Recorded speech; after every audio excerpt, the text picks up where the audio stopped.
یہ ریڈیو پاکستان ہے۔ جناب قائد تحریک اسلامی مولانا سید ابو الاعلی مودودی، السلام علیکم ورحمۃ اللہ۔ السلام ورحمۃ اللہ۔ ریڈیو پاکستان کے لیے یہ لمحہ بہت مبارک ہے کہ ریڈیو کا یہ نمائندہ جناب والا کی خدمت میں حاضر ہے۔ استدعا یہ ہے کہ خدا داد مملکت پاکستان کے مسلمان 30 سال کی بے راہ روی کے بعد اللہ کی رسی کو پکڑنا چاہتے ہیں، اور اللہ کے فضل سے آج اس بارے میں کوئی اختلاف نہیں رہا۔ مولانا محترم، رہنما تو اور بھی ہیں، لیکن ہماری پریشان خیالی کا عالم یہ ہے کہ پہچانتا نہیں ہوں ابھی راہبر کو میں۔ آج صراط مستقیم پر گامزن ہونے کے لیے ہم ہادی برحق صلی اللہ علیہ وسلم کے رہنمائی کے طالب ہیں، تاکہ ہماری دنیا اور دین دونوں سنور سکیں۔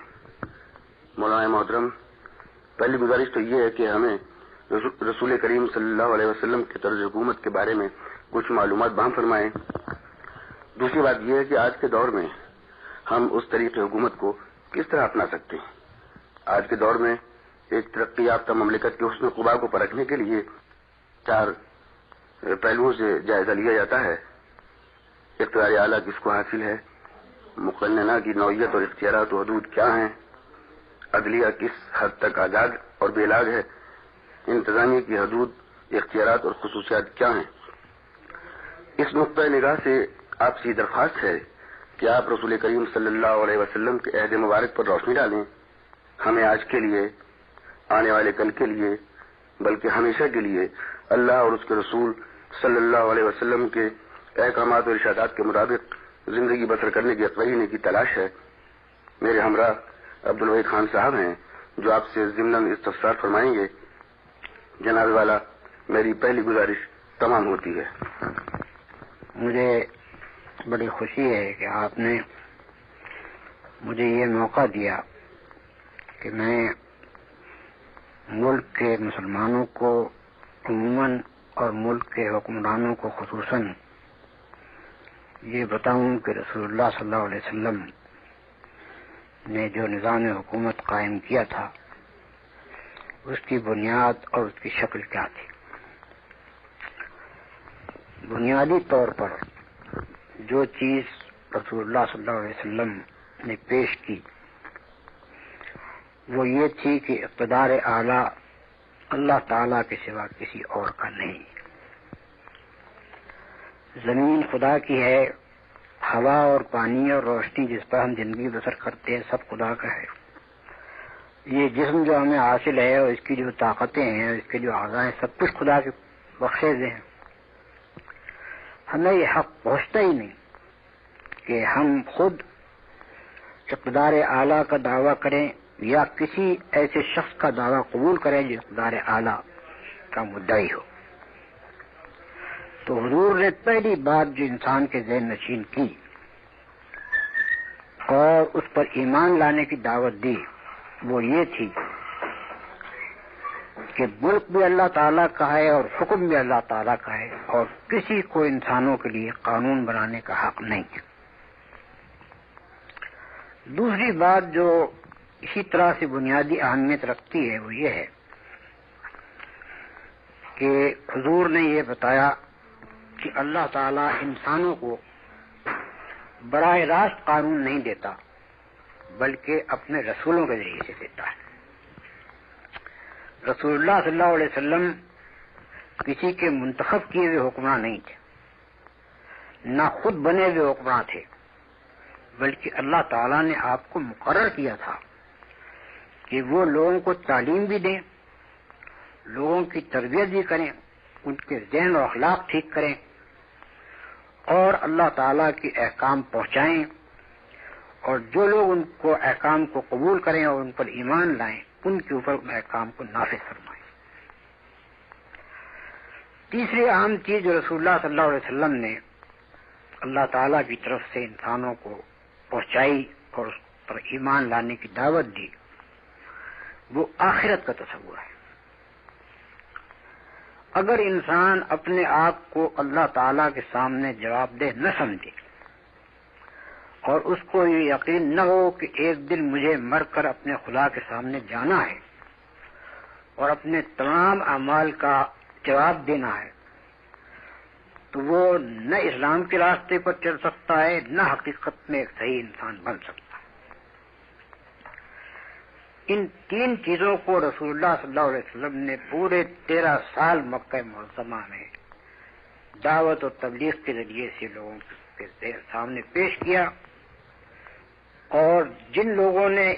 ان چیزوں کو مان لیا ان کی آپ نے جماعت بنائی۔ اسی طرح سے رسول اللہ صلی اللہ علیہ وسلم کے زمانے قیام مکہ کے آخری 3 سال ایسے تھے جن میں مدینہ طیبہ کے باشندوں کی ایک چھوٹی سی جماعت ایمان لے آئی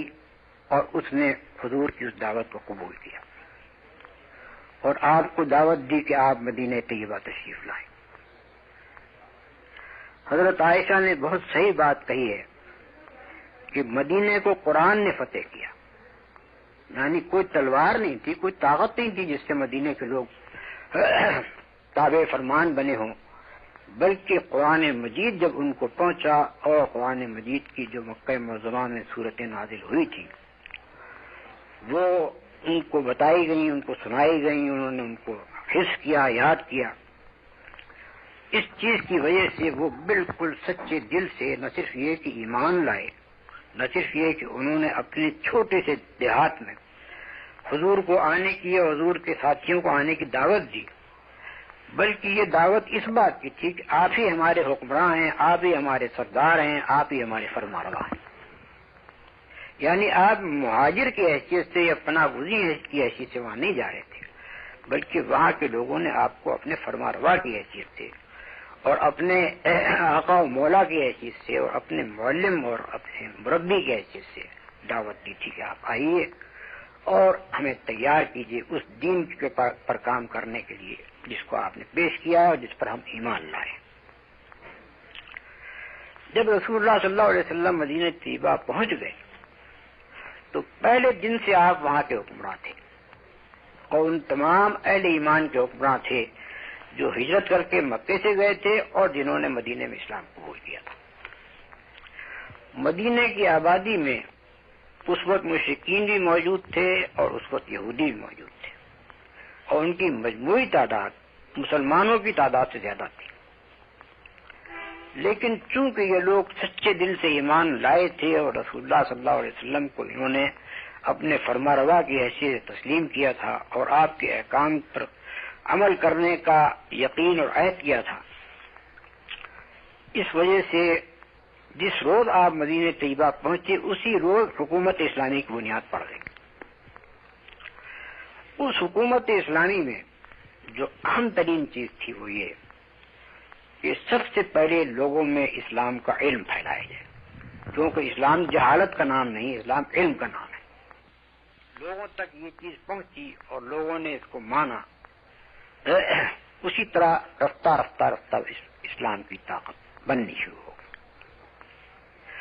دوسرا عظیم کام جو آپ نے کیا وہ یہ تھا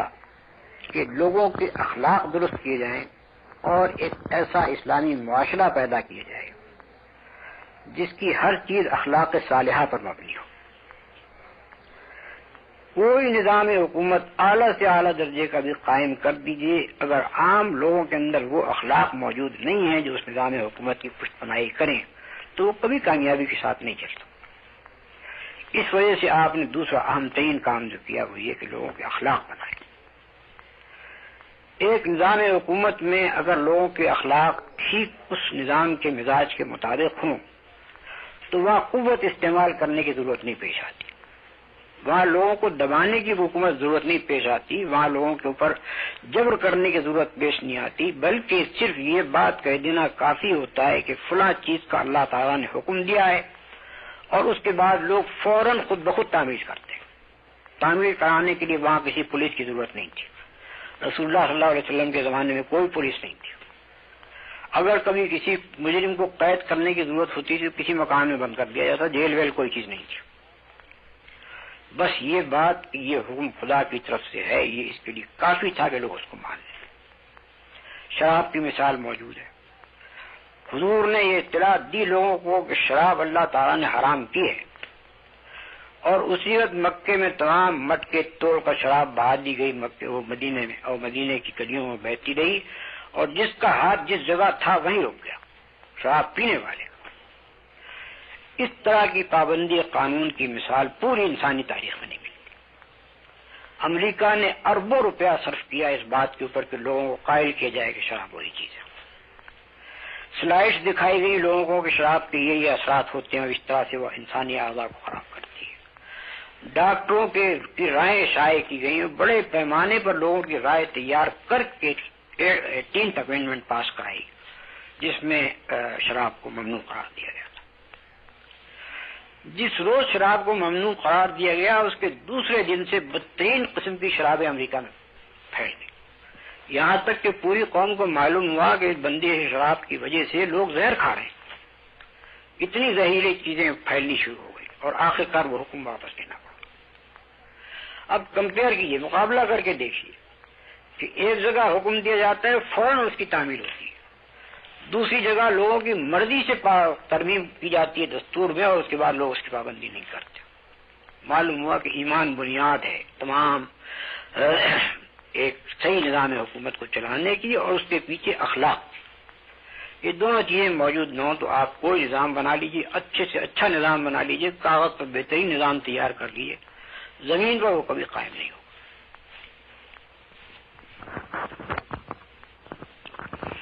اس کے معاملے میں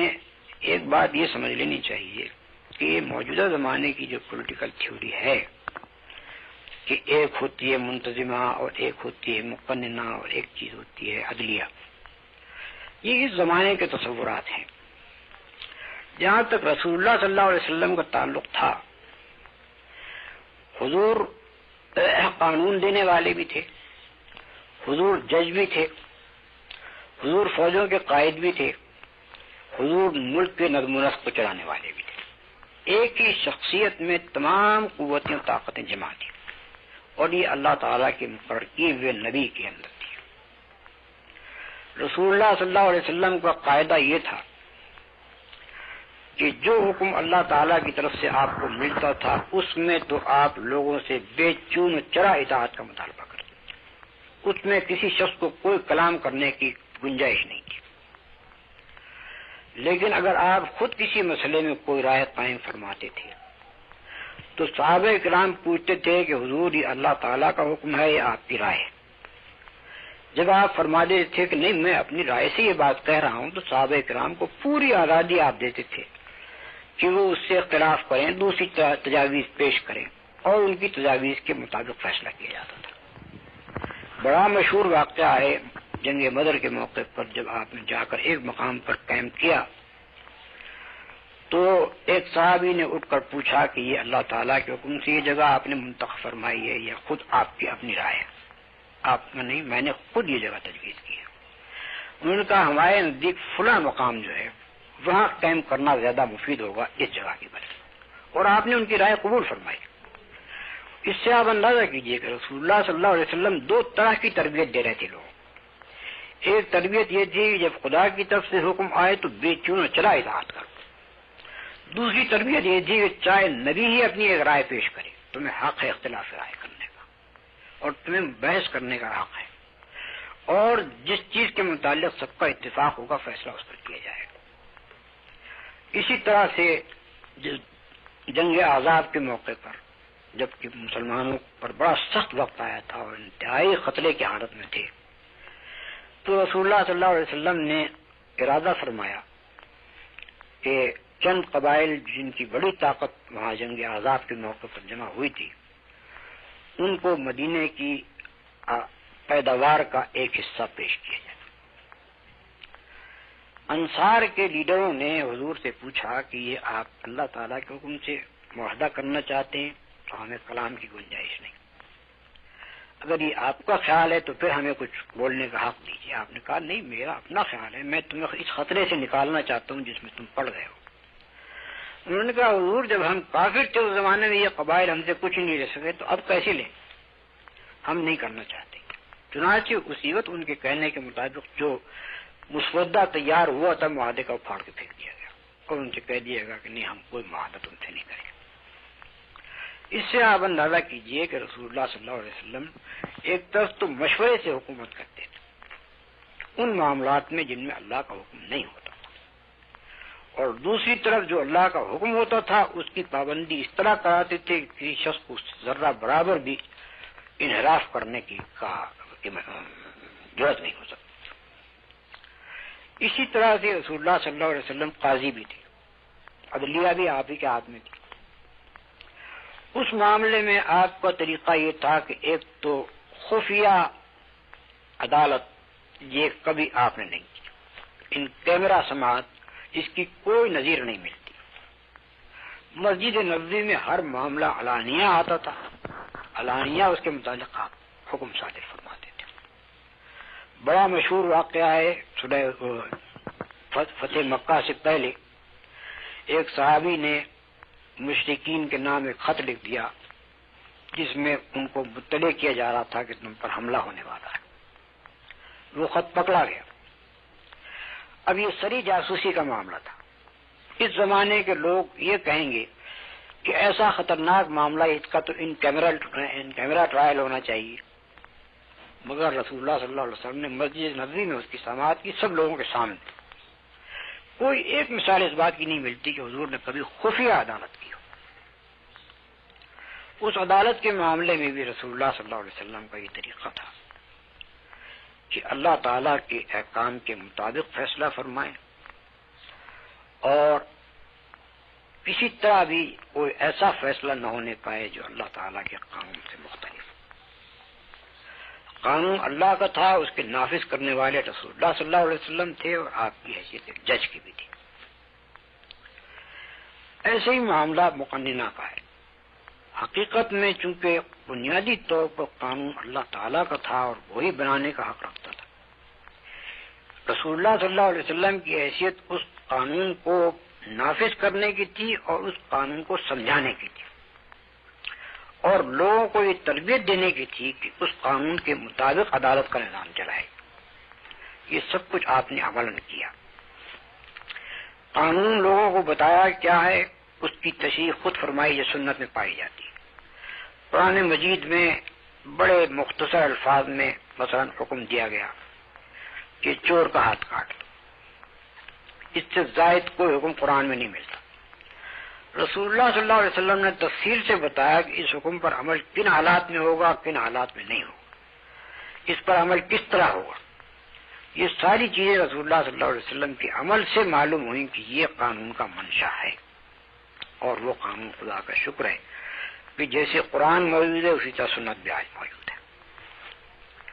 اس میں حضور خود قانون ساز نہیں تھے، بلکہ اللہ تعالیٰ نے آپ کو جس طرح سے قرآن کے احکام پہنچائے تھے اسی طرح سے اللہ تعالیٰ نے آپ کو یہ بھی بتایا تھا کہ ان احکام کو نافذ کرنے کا طریقہ کیا ہے۔ اس عدلیہ میں جو آپ نے قائم کی تھی، اس عدلیہ میں آپ کی حیثیت یہ تھی کہ آپ اللہ تعالیٰ کے دیے ہوئے حکم کے مطابق اور اس کی دی ہوئی ہدایات کے مطابق احکام کو نافذ کریں۔ نافذ کرنے کے معاملے میں آپ نے یہ طریقہ مقرر کیا تھا کہ تمہارے درمیان اگر آپس میں کوئی جھگڑا ہو یا کوئی شخص کسی جرم کا ارتکاب کرے تو خود جہاں تک ہو سکے معاملے کو طے کر کے ختم کرو، لیکن میرے پاس آئے گا تو پھر میں عدالتی فیصلہ کروں، یعنی یہ آپس میں مصالحات کر لو، ٹھیک ہے، میں مجھ تک پہنچاؤ نہیں، لیکن عدالت میں جب معاملہ آ جائے تو پھر کسی سفارش کا کوئی سوال نہیں ہے، اس بات کا کوئی سوال پیدا نہیں ہوتا کہ آپ عدالت میں آنے کے بعد کہیں کہ میں اس کو معاف کرتا ہوں۔ کوئی معافی نہیں عدالت میں آنے کے بعد، پھر عدالت کا فیصلہ نافذ ہو۔ موجودہ زمانے کے سیاسی نظریات کو بنیاد بنا کر اس زمانے کے معاملات کو اچھی طرح نہیں سمجھا جا سکتا۔ مثلا اس زمانے میں یہ ایک سوال پیدا ہوتا ہے کہ انتظامیہ کے حدود کیا ہیں اور عدلیہ کے حدود کیا ہیں، مقننہ کے حدود کیا ہیں۔ اس زمانے میں پوزیشن یہ تھی کہ رسول اللہ صلی اللہ علیہ وسلم کے تشریف لے جانے سے پہلے مدینہ طیبہ کہ بڑے بڑے گھرانوں کے الگ الگ احاطے ہوتے تھے، جن میں ان کی زمینیں، ان کے باغات، ان کے رہنے سہنے کے گھر، ان کے سارے معاملات اس احاطے میں ہوتے تھے۔ تو وہاں ایک طرح سے قبائلی سسٹم رائج تھا، یعنی ہر قبیلے کے لوگ اپنے معاملات کو خود چلاتے تھے۔ جب رسول اللہ صلی اللہ علیہ وسلم پر اہل مدینہ ایمان لائے تو حضور نے خود ان کی درخواست پر مدینے میں 12 نقیب مقرر کر دیے، ایمان لانے والوں میں سے جو زیادہ قابل، زیادہ با اثر اور زیادہ قابل اعتماد تھے۔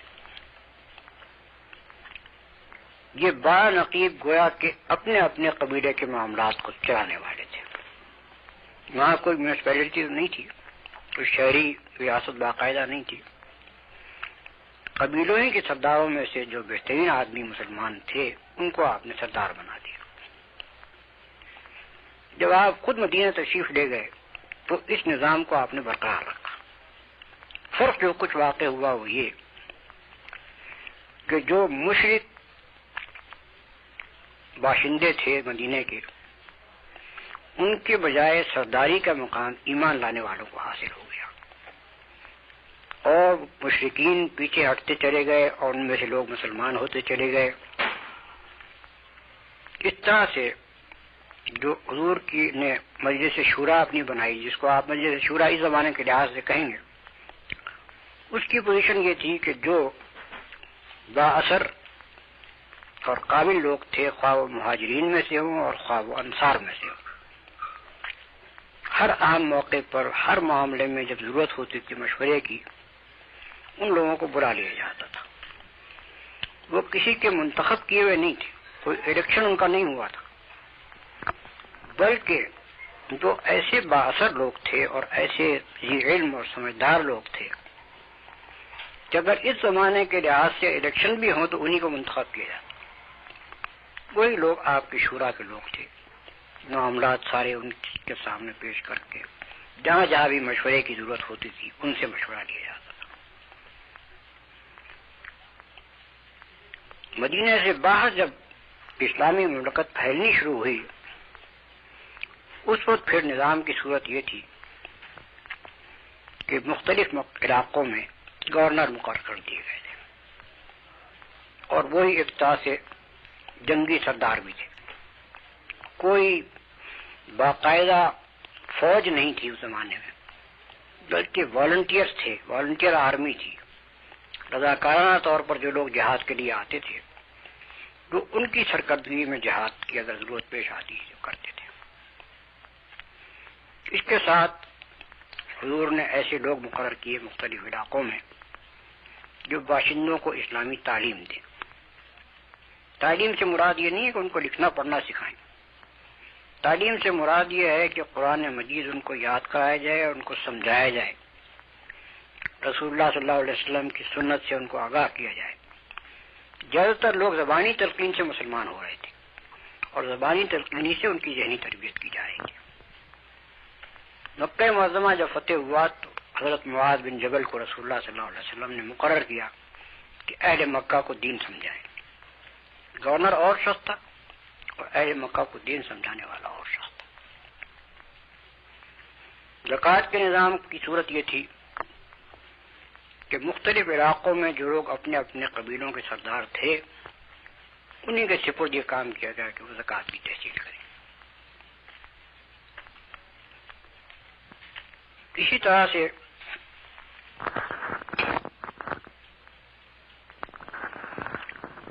طرح سے جو علاقے فتح ہوئے تھے ان میں غیر مسلم بھی تھے، جیسے خیبر جب فتح ہوا تو یہودی آبادی تھی وہاں کی، ان سے جب مصالحت اس بات پر ہوئی کہ وہ باغات کا کام کریں گے، کاشت کا کام کریں گے،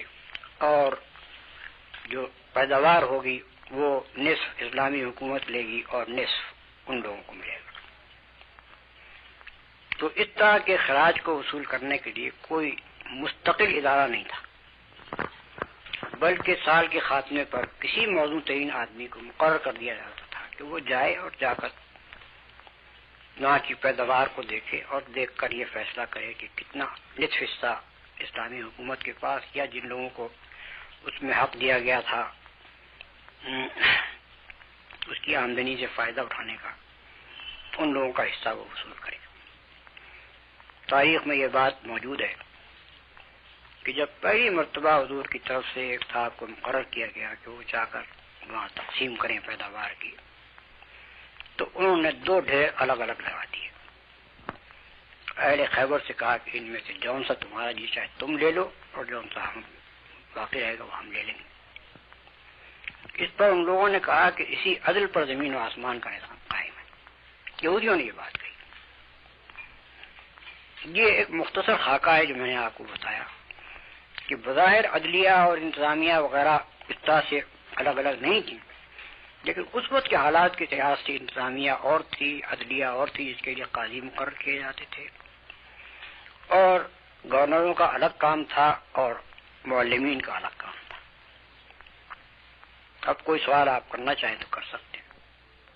مولانا، اس ساری تفصیل کے بعد کہ جو آپ نے حضور نبی کریم علیہ الصلوۃ والتسلیم کے نظام حکومت کے بارے میں ارشاد فرمائی ہے،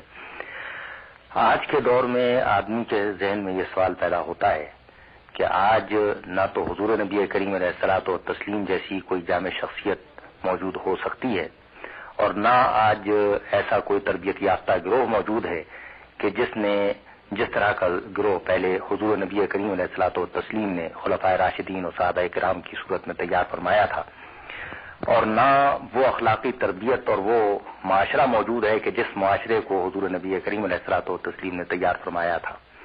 تو آج جب اس بگڑے ہوئے معاشرے میں ہم اسلام کے نظام کو نافذ کرنے کی تیاری کریں تو اس میں اول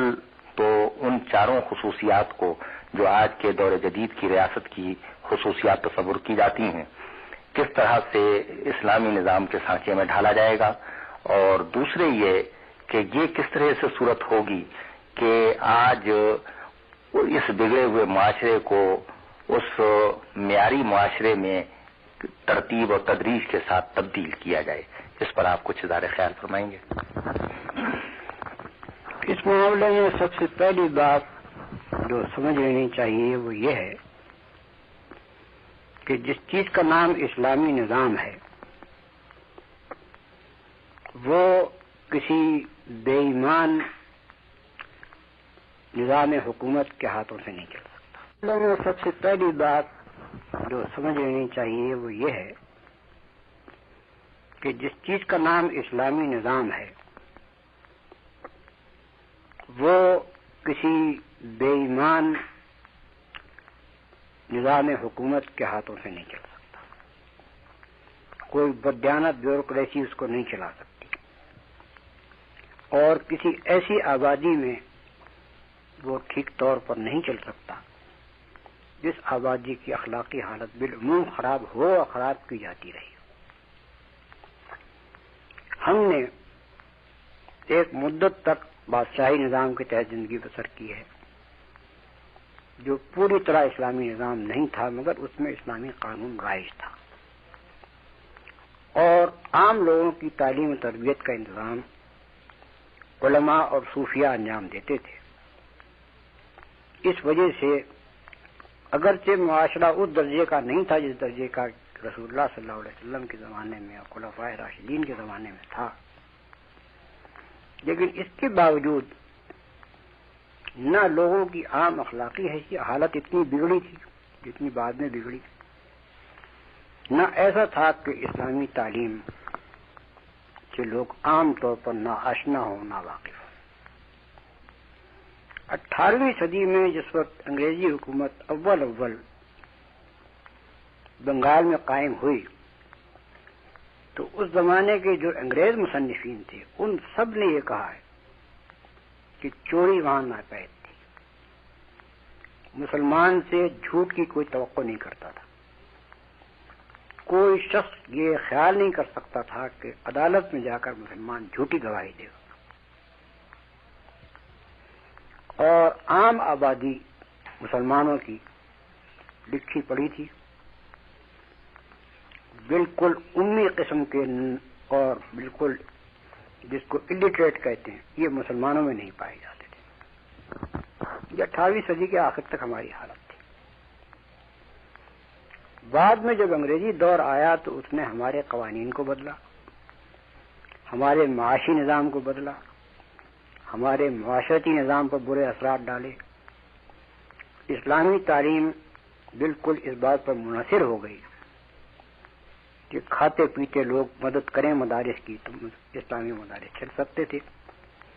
حکومت کی طرف سے قطعاً کوئی سرپرستی کا سوال پیدا نہیں ہوتا تھا اسلامی تعلیم کے لیے۔ اس کے برعکس جو نظام تعلیم انگریزوں نے رائج کیا وہ ایسا تھا کہ جو مسلمان کے ذہن سے خدا اور رسول اور آخرت کے ذہن کے تصورات کو بالکل مٹا دی۔ یہ سب کچھ ہم نے میراث میں پایا انگریزی دور سے۔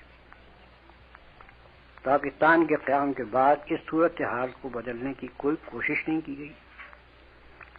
بلکہ انگریزی دور میں ہم جتنے بگڑے ہوئے تھے اس سے زیادہ اس زمانے میں بگڑے۔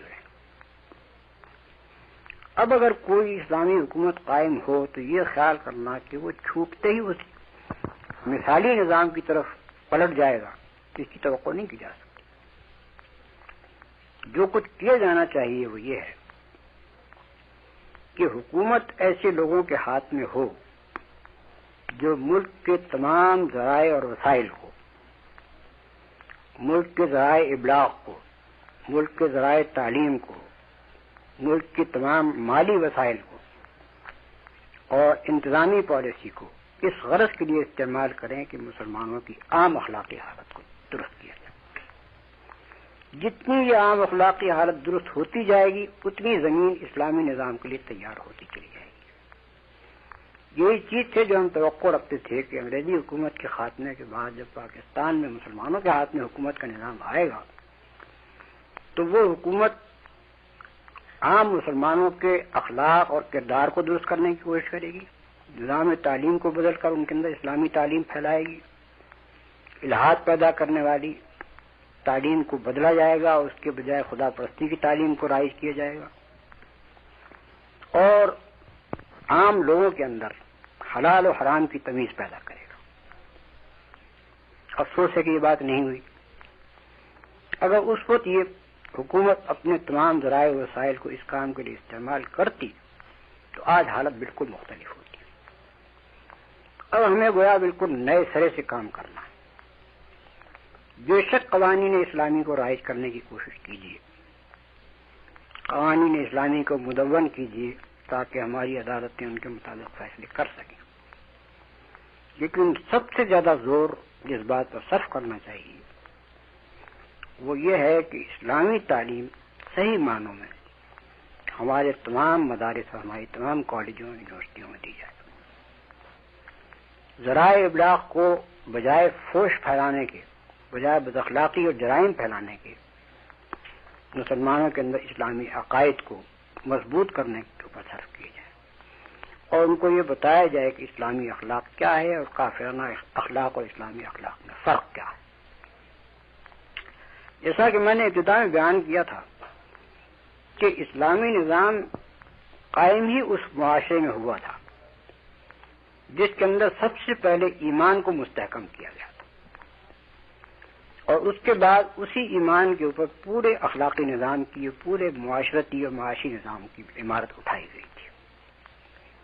اب اگر ہم اس مثالی دور کی طرف پلٹنا چاہتے ہیں تو ہمیں اسی ترتیب سے پلٹنا چاہیے۔ اگر عام مسلمانوں میں خدا پر ایمان، رسول پر ایمان، قرآن پر ایمان اور آخرت پر ایمان یہ مضبوطی کے ساتھ بٹھایا نہ جائے گا، اسلامی قوانین کو اگر آپ جاری بھی کر لیں گے تو مؤثر نہیں ہو سکیں گے۔ آپ جانتے ہیں کہ ہمارے ہاں جھوٹے مقدمات بنانے میں پولیس اتنی بڑی مہارت رکھتی ہے کہ وہ ساری دنیا کو چیلنج کر سکتی ہے کہ ہمارے مقابلے میں جھوٹا مقدمہ بنا کر دکھاؤ۔ گواہوں کا حال یہ ہے کہ عدالت میں جا کر صحیح گواہی دینا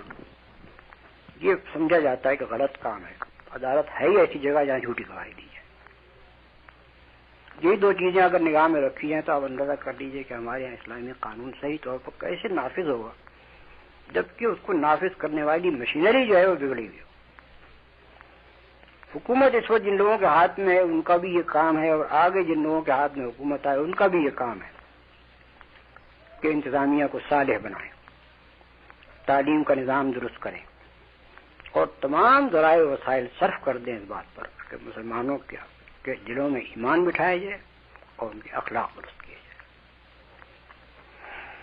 جناب والا کہا یہ جاتا ہے کہ یہ قوم ڈنڈے کی ہے، یہ کام یہ ضرب المثل ہے اور بولا بھی جاتا ہے، لیکن اسلام میں اخلاق میں تو یہ طریقہ کار نہیں ہے۔ اسلامی قانون میں بھی ڈنڈے کا ایک مقام ہے، لیکن اسلام میں ترتیب یہ ہے کہ سب سے پہلے اصلاح کا کام تعلیم و تلقین کے ذریعے سے کیا جائے تاکہ لوگوں کے خیالات تبدیل ہوں۔ اس کے بعد لوگوں کے اندر اسلامی اخلاق پیدا کرنے کے لیے بڑے پیمانے پر کام کیا جائے، یعنی محلے محلے اور بستی بستی اور کوچے کوچے ایسے لوگ موجود ہونے چاہیے جو اپنے اپنے علاقے کے لوگوں کو درست کرنے کی کوشش کریں، یہاں تک کہ ایک ایسی رائے عام لوگوں میں تیار ہو جائے کہ کوئی شخص بگڑنا چاہے تو اس کے راستے میں بے شمار رکاوٹیں پیدا ہو جائیں، اور جو شخص صحیح طرز زندگی اختیار کرے اس کو پورا معاشرہ مدد دینے والا ہو۔ یہ دو چیزیں ایسی ضروری ہیں کہ ان کے بغیر آپ اسلامی نظام میں نافذ نہیں کر سکتے۔ اسلامی نظام قائم ہوگا انشاءاللہ بتدریج، بشرطے کہ ہم ایسی حکومت قائم کریں جو اس بات کی ضامن ہو کہ پورے ملک کے نظام کو، نظام اخلاق کو اور نظام معاشرت کو درست کیا جائے۔ نظام اخلاق کو درست کرنے کے ساتھ اور پبلک اوپینین کو اس حد تک تربیت دینے کے بعد پھر ضروری ہے کہ اسلام کا معاشی نظام رائج کیا جائے، جس کی وجہ سے کوئی آدمی اپنی ضروریات زندگی سے محروم نہ رہنے پائے اور کوئی وجہ ایسی باقی نہ رہے کہ کوئی شخص چوری کرے۔ معاشرتی نظام کو درست کیجیے۔ یہ جو روز ہماری آبادی کو سنیماؤں کے ذریعے سے اور ٹیلی ویژن کے ذریعے سے اور ریڈیو کے ذریعے سے بدترین اخلاقی تربیت دی جا رہی ہے، اس کو بالکل تبدیل کیے بغیر چارہ نہیں ہے۔ اس کو آپ تک جب تک تبدیل نہیں کریں گے کام نہیں چلے گا۔ تو اسلام کا جو پروگرام ہے وہ یہ ہے کہ ایمان درست کیا جائے، اخلاق درست کیے جائیں، عام لوگوں کے اندر رائے ایسی مضبوط پیدا کی جائے کہ اس کے اندر برائیاں نہ کی جا سکیں، معاشرتی نظام کی اصلاح کی جائے کہ اس کے اندر بدی کرنا مشکل ہو جائے اور نیکی کرنا آسان ہو جائے،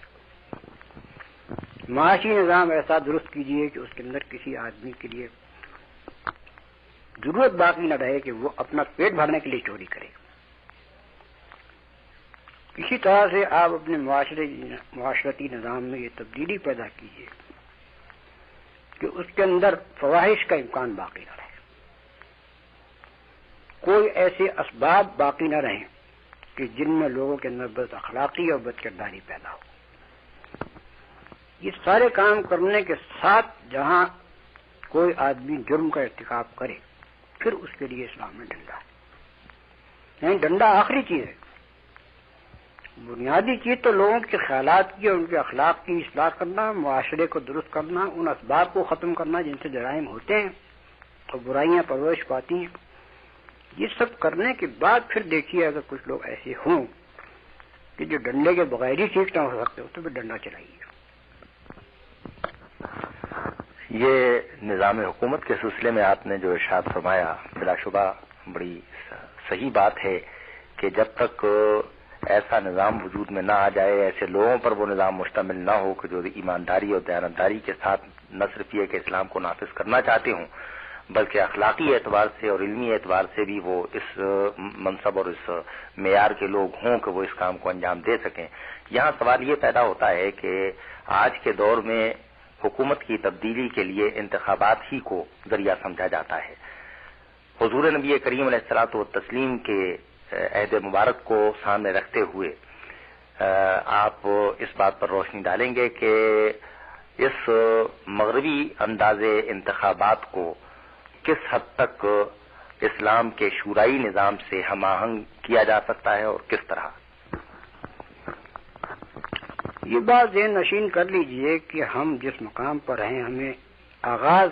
اپنے سارے کام کا اسی مقام سے کرنا ہے، اور جس منزل تک ہم جانا چاہتے ہیں وہ ہمارے سامنے واضح طور پر موجود ہو کہ ہم اس منزل تک جانا چاہتے ہیں۔ نقطۂ آغاز لامحالہ یہی انتخابات ہوں، کیونکہ ہمارے یہاں اسی طریقے سے نظام حکومت تبدیل ہو سکتا ہے اور حکمرانوں کا تبدیل کیا جا سکتا ہے، اور کوئی ذریعہ اس وقت ایسا موجود نہیں ہے کہ جس سے ہم نظام حکومت چلانے والوں کا انتخاب کر سکیں بجز اس کے انتخابی نظام۔ اب ہماری کوشش یہ ہونی چاہیے کہ ہمارے اندر انتخابات میں بددیانتی، بے ایمانی، ضمیر فروشی یہ نہ ہو سکے، دیانتدارانہ انتخابات ہوں اور لوگوں کو اس بات کا موقع دیا جائے، جو لوگ بھی انتخابات میں کھڑے ہوں، کہ وہ عوام الناس کے خیالات کو درست کریں، ان کے طرز فکر کو بدلیں، ان کے معیار انتخاب کو بدلیں۔ ہو سکتا ہے کہ پہلے انتخاب میں ہم اس میں کامیاب پوری طرح سے نہ ہو سکیں، لیکن اگر انتخابی نظام کو درست کیا جائے تو یہ اس بات کا امکان ہے کہ ایک وقت ایسا آئے جبکہ نظام حکومت پورا کا پورا ایماندار لوگوں کے ہاتھ میں ہو۔ اس کے بعد پھر نظام انتخاب پر ہم نظر ثانی کر سکتے ہیں اور اس مقام تک ہم لے جا سکتے ہیں کہ انتخاب کس طریقے سے نہ بلکہ صحیح جو اسلامی طریقہ ہے اس کے مطابق ہو۔ لیکن آپ کو آغاز تو اسی مقام سے کرنا ہے جہاں آپ اس وقت ہیں، جب جس لگا کر آپ اپنی انتہائی منزل تک نہیں پہنچ سکتے۔ یہاں مولانا کچھ سوالات اگرچہ اور بھی پیدا ہوتے ہیں، اللہ تعالیٰ آپ کو صحت عطا فرمائے اور ہمیں پھر کسی نشست میں آپ سے کچھ سوالات کرنے کا موقع میسر آئے۔ ایک بات میں آخر میں اب آپ سے یہ ضرور معلوم کرنا چاہوں گا کہ آپ نے جس مشن کو اپنی زندگی کا نصب العین بنایا اور جس طرح آپ نے اس کے لیے پوری عمر جد و جہد کی، اور آج الحمدللہ کہ ایک ایسے مقام پر ہم پہنچے ہیں کہ جہاں وہ نصب العین اپنی منزل کے قریب پہنچتا نظر آتا ہے، میں آپ سے یہ جاننا چاہوں گا کہ آپ اس ساری صورتحال کو اپنی اس جد و جہد کی روشنی میں کس طرح سے محسوس کرتے ہیں، اور کیا آپ کی نظر میں آپ کی یہ جد و جہد فی الواقع اپنے منطقی نتیجے تک پہنچ رہی ہے، اور کیا فی الواقع آپ اپنے مشن میں کامیاب ہوئے؟ سوال ہے کہ جس میں آدمی کو یہ کہتے ہوئے مشکل پیش آتی ہے کہ اس کے کام کے کیا اثرات اور کیا نتائج پائے جاتے ہیں، کیونکہ اس طرح سے آدمی گویا کہ کچھ اپنی تاریخ میں کچھ کہنا چاہتا ہے، اور یہ بات میرے پیش نظر ہرگز نہیں ہے۔ البتہ میں اس بات کو محسوس کر رہا ہوں کہ پچھلے 30-40 سال کے دوران میں اسلامی خیالات کی اشاعت کا کام جتنے بڑے پیمانے پر ہوا ہے، اور وہ صرف ہم ہی نے نہیں کیا، دوسرے لوگوں نے بھی کیا ہے، اس کے نتیجے میں ہمارے تعلیم یافتہ طبقے کی اکثریت اب اسلام کی خواہاں ہو گئی ہے، اگرچہ اس کی اخلاق بالکل اسلامی تعلیمات کے مطابق نہیں ہو سکے، لیکن ان میں اسلام کی سمجھ بھی پیدا ہوئی ہے اور ان کے اندر اسلامی نظام قائم کرنے کی طلب بھی پیدا ہوئی ہے۔ اسی طرح سے ہماری درسگاہوں میں وہ درسگاہیں جو میکالے کے نظام پر قائم تھیں، خدا کے فضل سے نوجوانوں کی بہت بڑی تعداد ایسی ہے کہ جو اسلام سے گہری قلبی وابستگی بھی رکھتی ہے اور اسلام کا فہم بھی بڑی حد تک اس کو حاصل ہو چکا ہے۔ اب ہمارے سامنے بڑا مسئلہ جو ہے وہ یہ ہے کہ ہماری عام آبادی جو ان پڑھ ہے، اس کے اندر کس طرح سے اس اصلاح کو پھیلایا جائے۔ اس کے لیے میرے نزدیک یہ ضروری ہے کہ تعلیم یافتہ نوجوانوں کی اور علماء کرام ممبروں سے یہی کام کریں،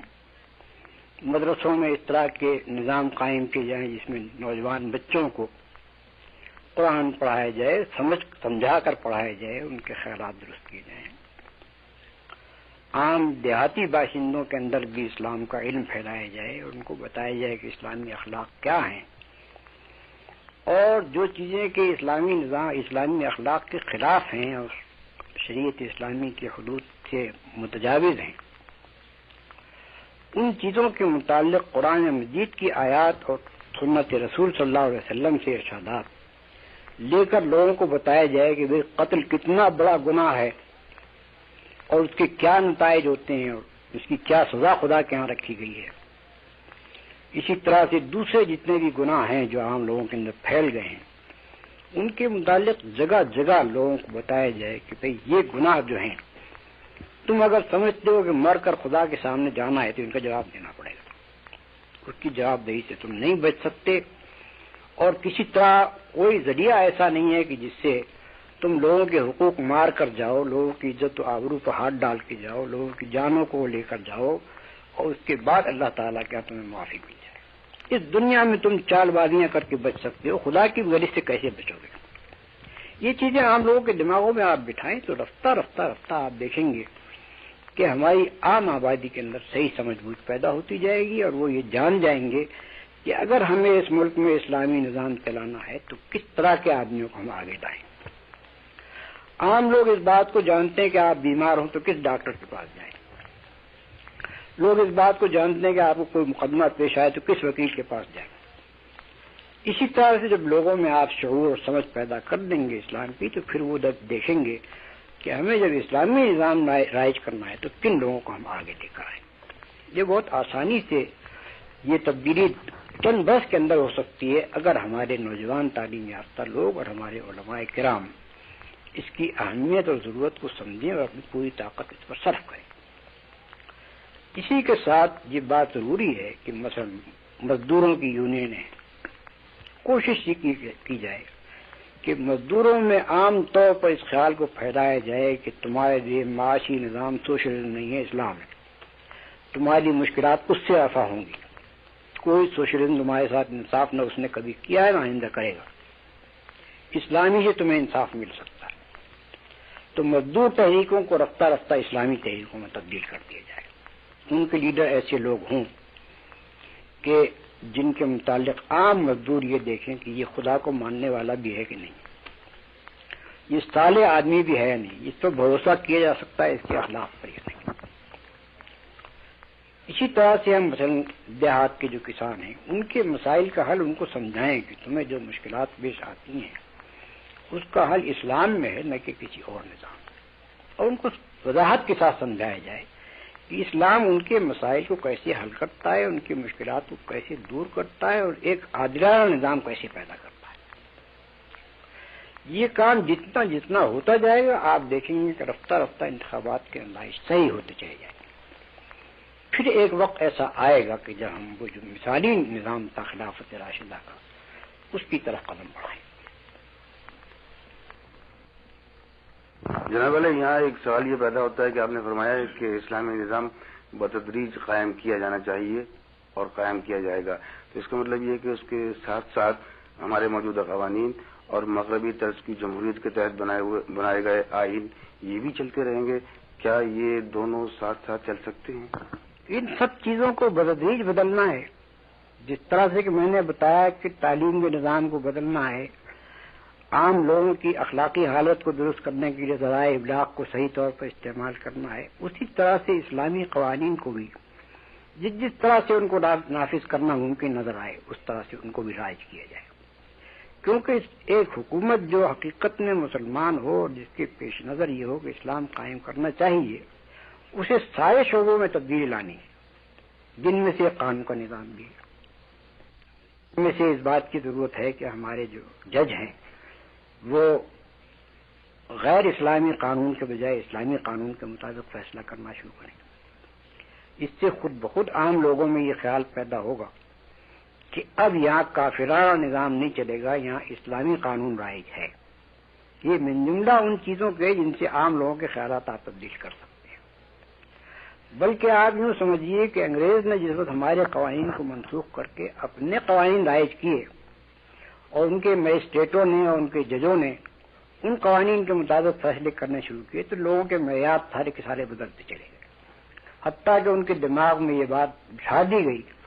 کہ اسلام کا قانون تو صرف نکاح و طلاق و وراثت وغیرہ کے لیے، باقی دنیا کے معاملات چلانے کے لیے نہیں۔ جب ان کو معلوم ہوگا کہ نہیں اب اسلامی قانون عدالت میں چلے گا تو آپ دیکھیں گے ان کے خیالات کتنے تبدیل ہوتے ہیں۔ تو اس وجہ سے یہ خیال کرنا صحیح نہیں ہے کہ صرف ایک شعبے میں کام کیا جائے اور دوسرے جو شعبے ہیں ان کو پرانے طریقے پر رائج رکھا جائے۔ انتخابات کے معاملے میں بھی یہ چیز ہے۔ انتخابات کے معاملے میں اب تک جو طریقہ رائج رہا ہے وہ یہ ہے کہ جھوٹے وعدے کرو، لوگوں کو بیوقوف بناؤ،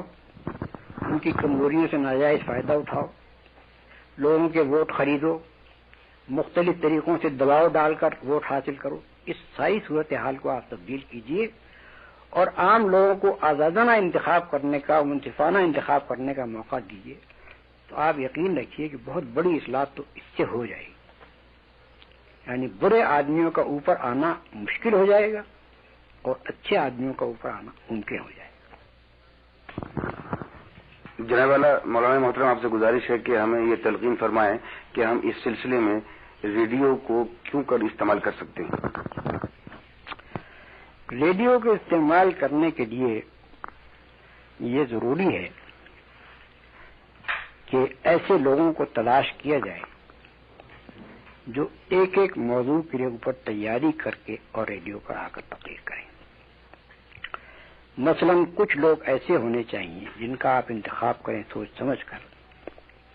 جو اسلام کے ایمانیات کی تشریح کریں اور یہ مختلف طریقوں سے، کبھی ایک شخص آ کر وہی بات کرے، دوسرا شخص آ کر کسی دوسرے طریقے سے وہی بات کرے۔ اسلامی عقائد کو لوگوں کے اندر ذہن میں بٹھانا اور اس کی اس طرح سے تشریح کرنا کہ ان کے دماغ میں یہ چیز اتر جائے، یہ پہلا بنیادی کام ہے۔ اسی طرح سے آپ کچھ لوگ ایسے منتخب کریں جو وقتاً فوقتاً آ کر تقریریں کریں اسلامی احکام کی توضیح میں۔ اسی طرح سے اخلاقی برائیاں جو ہیں ایک ایک کو لے کر اس کے اوپر تقریریں کی جائیں۔ جو بڑے بڑے گناہ ہیں جن کے متعلق قرآن مجید میں واضح واضح تو بتایا گیا ہے کہ کبائر کیا ہیں، ان کبائر کے متعلق گفتگو کی جائے اور ایک ایک گناہ کبیرہ کے اوپر الگ الگ تقریر کر کے اور وضاحت کے ساتھ لوگوں کے ذہن نشین کیا جائے کہ یہ کبائر جن کو لوگوں نے معمولی چیز سمجھ رکھا ہے اور حالت یہاں تک پہنچ گئی ہے کہ ایک مکھی کو مارنے کی بنسبت ایک انسان کو مار دینا آسان سمجھا جا رہا ہے۔ لوگوں کے دماغ میں بٹھائیے کہ یہ کبائر کتنے بڑے برے نتائج پیدا کرنے والے ہیں اور اس کا تمہیں کیا جواب دینا پڑے گا۔ مثال کے طور پر اگر ایک آدمی واضح کرتا ہے کہ ایک شخص کو تم نے قتل کیا، زیادہ سے زیادہ تمہیں یہی تو سزا مل جائے گی نا کہ تمہیں پھانسی چڑھا دیا جائے گا، لیکن جس کو تم نے قتل کیا ہے اس کی آئندہ نسل کو کتنا بڑا نقصان تم نے پہنچایا، اس کا تو بدلہ خدا کے سوا کوئی دینے والا نہیں، کوئی عدالت تو اس کا بدلہ نہیں دے گی۔ تو اس طرح سے اگر مسلسل یہ تقریروں کا سلسلہ جاری ہو جائے ریڈیو پر اور سیدھا آدمی اس کے متعلق تیاری کر کر کے آئیں اور وضاحت کریں، آپ دیکھیں گے 6 مہینے میں فرق عظیم واقع ہو جائے گا۔ ریڈیو تو ایک بہت بڑا ذریعہ ہے۔ آپ دیکھیے آج کا کسان اب کھیت میں ہل نہیں چلا سکتا جب تک کہ ٹرانزسٹر اس کے پاس نہ ہو، اور اس ٹرانزسٹر سے وہ کیا سنتا ہے؟ بیگمات کے گانے، وہ جو فرمائشی گانے ہوتے ہیں وہ تو اور بھی زیادہ فحش قسم کے ہوتے ہیں، اسی سے اس کو دلچسپی ہوتی ہے۔ آپ معقول طریقے سے ان کو اگر سمجھانا شروع کریں تو ایک مرتبہ دوران کو سنتے ہوئے ہل چلاتے ہوئے بھی وہ یہ باتیں سنے گا اور جا کے اپنی جگہ سوچے گا، کیونکہ یہاں مسلمانوں کا عام آدمی جو ہے وہ خدا کا منکر نہیں ہے، رسالت کا منکر نہیں ہے، آخرت کا منکر نہیں ہے، صرف اس کو بتانا یہ ہے کہ آخرت کو ماننے کے معنی کیا ہے۔ اس کو یہ بتانا چاہیے جب رسول کو تم رسول کہتے ہو تو رسول کے اوپر جان نثار کرنا اور چیز ہے، رسول کی پیروی کرنا بھی ضروری ہے، اور رسول کے احکام یہ ہیں جن کے تم مانتے ہو، ان کی خلاف ورزی نہ کرو۔ تو اس طرح سے اگر آپ مسلسل ایک سلسلہ جاری کر دیں تقریروں کا اور مسلسل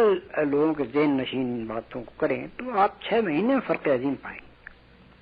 جناب والا، ہم ریڈیو سے کسانوں کے لیے کاشتکاروں کے لیے خصوصی پروگرام بھی کرتے ہیں، مزدوروں کے لیے بھی پروگرام کرتے ہیں، محنت کشوں کے لیے پروگرام کرتے ہیں، خواتین کے لیے بھی، بچوں کے لیے بھی. تو ہم صرف گانا ہی تو نہیں کرتے. یہ الگ بات ہے کہ ان پروگراموں کی بھی نوعیت ایسی نہ ہو جیسی کہ مطلوب ہے. اب میرا کہنا یہ ہے کہ آپ کے ہاں ریڈیو میں زیادہ اہمیت دی جائے لوگوں کے خیالات اور ان کے اخلاق درست کرنے پر، اور دوسری چیزیں جو ہیں وہ اگرچہ بہت سی ایسی ہیں کہ جو شرعی نقطہ نظر سے درست نہیں ہیں، مگر آپ فوراً ان کو تبدیل نہیں کر سکیں گے. ہمارے ہاں کے لوگوں کی حالت اتنی بگڑ چکی ہے کہ آپ نے اگر ان کے وہ دل پسند پروگرام ختم کر دیے تو وہ امرتسر سے لگائیں گے. اس وجہ سے آپ بتدریج تبدیلی کیجیے. میں یہ نہیں کہتا کہ آپ فوراً تبدیلی کریں. رفتہ رفتہ ایک وقت ایسا آئے گا کہ وہ بیگمات کے گانے امرتسر سے بھی سننے کے لیے تیار نہیں ہوں. ان کو معلوم ہوگا کہ یہ چیز جو ہمارے کان میں پڑ رہی ہے اس کا ہمارے کان گواہی دیں گے خدا کے سامنے کہ ہم سے اس شخص نے یہ چیزیں سننے کا کام لیا تھا. جب اس کے دماغ میں یہ بیٹھ جائے گی تو وہ خود نہیں سنے گا. تو اس وجہ سے آپ بتدریج اس کو تبدیل کریں. ایک عنصر کو بڑھائیے، ایک عنصر کو گھٹاتے چلے جائیے.